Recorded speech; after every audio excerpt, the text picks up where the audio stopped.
Deixa Deus sonhar em ti. Deixa Deus sonhar em ti.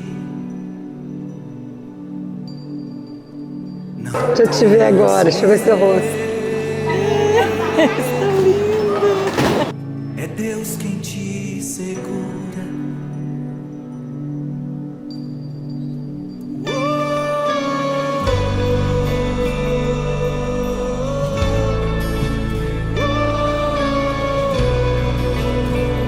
Deixa Deus sonhar em ti.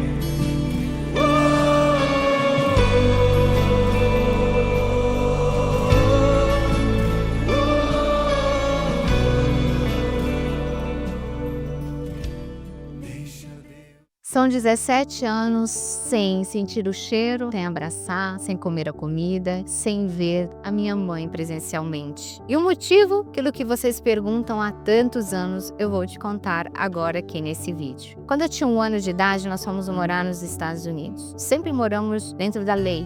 Contudo, isso era a década de 80, quando foi o World Trade Center, aquele atentado de 11 de setembro, tudo mudou. E meu pai foi atrás de advogados, ele que já sempre pagou impostos, já tinha Social Security Number, ele tinha empresas de carpintaria, então tinha funcionários, precisava tudo certinho. Foi então um advogado que pegou o caso e deu entrada. Anos passavam e nunca que chegava as autorizações, nunca. E dinheiro sendo investido, até que Deus me chamou a ser missionária da Canção Nova. Eu deixei tudo, fui até o advogado, perguntei se eu podia sair e voltar do país, ele me deu o protocolo, o número, falou que eu podia. Eu saí e, de fato, no final do ano de 2007, fui de férias, passei Natal com meus pais, foi maravilhoso. Em 2008, quando eu fui novamente e cheguei em Miami, um policial pediu que eu me retirasse da fila e começou todo o interrogatório de 16 horas. Uma sala gelada, muita gente, fazendo as mesmas perguntas, intercalando, e tudo que eles diziam é que eu estava mentindo. E eu não entendi o que estava acontecendo. Eu lembro que eu estava com o meu terço, eu já não sabia mais contemplar os mistérios, eu só rezava Ave Maria, Ave Maria, Ave Maria. Quando deu 1h30 da tarde, eu fui numa sala de um outro policial, e quando ele me viu, ele ficou muito mexido e ele me perguntou: você já comeu alguma coisa? Já foi no banheiro? Eu falei: não. Ele abriu a gaveta, me deu uma maçã, uma barra de cereal, permitiu ir ao banheiro, eu voltei. Quando eu voltei, ele me explicou que eu não poderia entrar no país e que o protocolo que eu estava dando não estava batendo no sistema, por isso que eles dizem que eu estava mentindo, que provavelmente nós tínhamos sofrido um boicote, ou seja, era um advogado que não era advogada e ele estava só pegando o dinheiro do meu pai. Uma bomba explodiu na minha cabeça, meu pânico, meus pais não sabiam, estavam no aeroporto me esperando. Ele disse que eu tinha uma ligação, liguei para minha tia, só falei assim: fale para quem precisa ser falado que eu estou bem, mas estou voltando pro Brasil. E desliguei para que ela não tivesse uma reação. Nesse momento, eu olhei para ele, ele falou: eu preciso abrir sua mala. Ele abriu, eu tava chorando muito, ele viu a minha Bíblia e vários presentes de Natal, ele falou: você é cristã? Eu falei: sim, eu sou missionária da Igreja Católica. Ele: eu também sou cristã.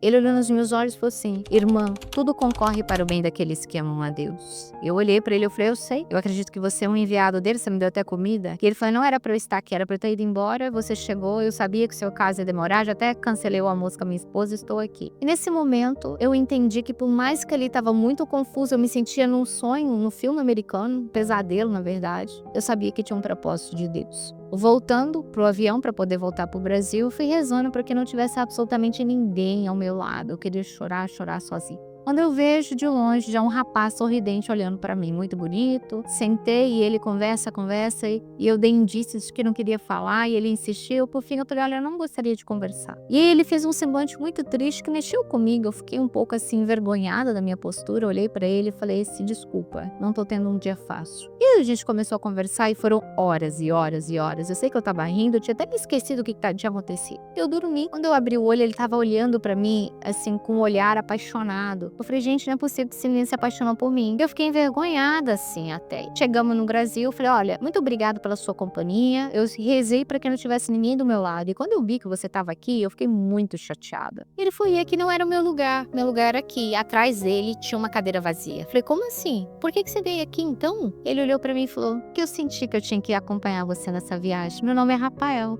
Como devota de São Rafael, eu entrei em choque, olhei pra frente. Quando eu olhei de novo pra ele, pra tentar ver se aquilo não era uma alucinação, ele tinha sumido. E eu sabia que o próprio arcanjo Rafael tinha me acompanhado em toda aquela trajetória. Muito emocionada, enfrentei meu calvário, sabendo que Deus estava comigo. 1 ano passou, nada. 5 anos passaram, nada. Meu pai resolveu ir no advogado sério, deu entrada novamente, pegou toda a papelada. Não, seu caso é super fácil. Meu pai recebeu a autorização, ficou 3 anos esperando porque a minha mãe não foi autorizar. Eles negaram, sem explicação. E não fazia sentido porque, como eles são casados e ela é dependente dele, não fazia sentido. A advogada muito pentecostal, cristã, falou pra minha mãe, essa luta é espiritual, ela não é humana, não faz nem sentido, não tem lógica. Mas enquanto eu não te der a sua permanência, a sua autorização de você sair e entrar no país, eu não vou sossegar. Vamos combater juntas. Depois de 13 anos, meu pai veio, nós nos reencontramos, foi emocionante, foi lindo, meu Deus. Foi muito divino e nada. E um dia ele me prometeu, ainda vou trazer sua mãe.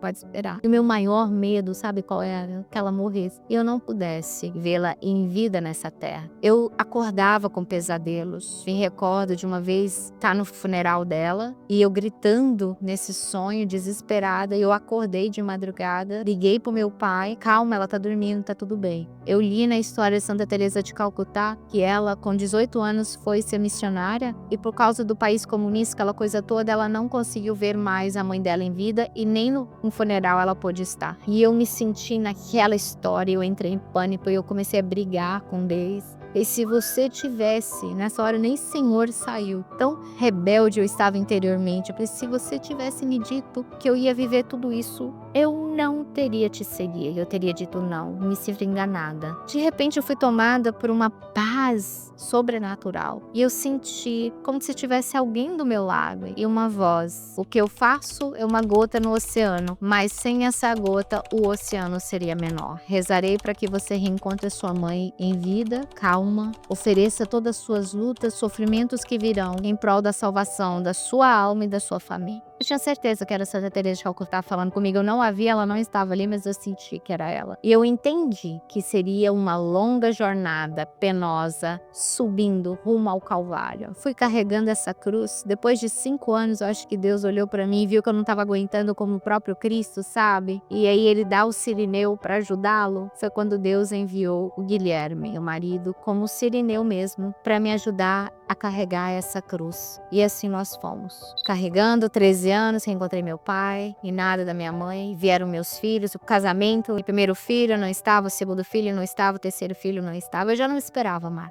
Já tinha sido negado mais 2 vezes depois que meu pai já tinha tido toda a autorização. Dia 7 de dezembro, aniversário da minha mãe. Dia 8, Imaculado Coração de Maria. Rezamos muito nessa intenção. E o pedido da minha mãe era que passasse o Natal comigo. E durante o ano inteiro esse era o meu pedido. Senhor, me dê de presente passar o Natal com a minha mãe, aqui na minha casa. Por fim, não recebi nenhuma ligação. E chegando ali 2, perto ali, final do ano, né? Liguei pra Deia, pro Tibo, e falei, Deia, posso passar o Natal com vocês? Mais 1 ano sem minha mãe. Ela, claro, Fê. Não é a primeira vez que nós passamos com eles, porque nessa jornada solitária, sem família presencial, eles me assumiram como filha. Ainda quando só tinha um Bento bebê, hora eu me sentia tia, irmã deles de comunidade, hora eu me sentia filha. E tava tudo certo pra irmos lá. Avisei minha mãe e falei, olha, já que você não vai vir, eu tô indo. Quando foi dia 9, ela me liga, que ela tinha recebido a autorização dela e ela iria passar o Natal comigo. Eu fiquei em choque, anestesiada, não acreditei. Pedi pra ela repetir várias vezes. Liguei umas 5 vezes pra entender. Cancelei com a Deia. O Tiba falou, não acredito, você não vai vir. Aí quando eu contei o motivo, ele, mais que justificado. E agora? Falta 1 hora pra eu reencontrá-la. Eu quero compartilhar com você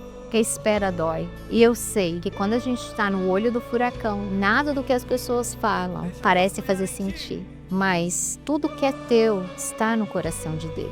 Não deixe de sonhar, não deixe de acreditar. Você precisa confiar. Aquela menina imatura, mimada, sem inteligência emocional, muito impulsiva, passou pela prova, conquistou maturidade e virtudes, uma inteligência emocional que se não fosse esses 17 anos eu não teria. Se o meu tempo no purgatório diminuiu por esses 17 anos, já valeu. Porque os santos dizem que mais vale todos os sofrimentos dessa terra do que um dia no purgatório. E a nossa meta é o céu, é a salvação da nossa alma e da nossa família. Eu entendi que Deus se utilizou de mim para salvar a minha família. Porque eles não descobririam que aquele advogado era falso, que o dinheiro estava indo pro lixo. E que nós nunca íamos sair daquela situação de espera. Eu precisei sofrer na minha carne para que meus pais conquistassem a liberdade de ir e vir no próprio país. Preste atenção, acredite, Deus quer um projeto de felicidade para você, não de sofrimento, não de tristeza. Deixe Deus sonhar em você. E agora eu vou reencontrá-la e compartilho com você.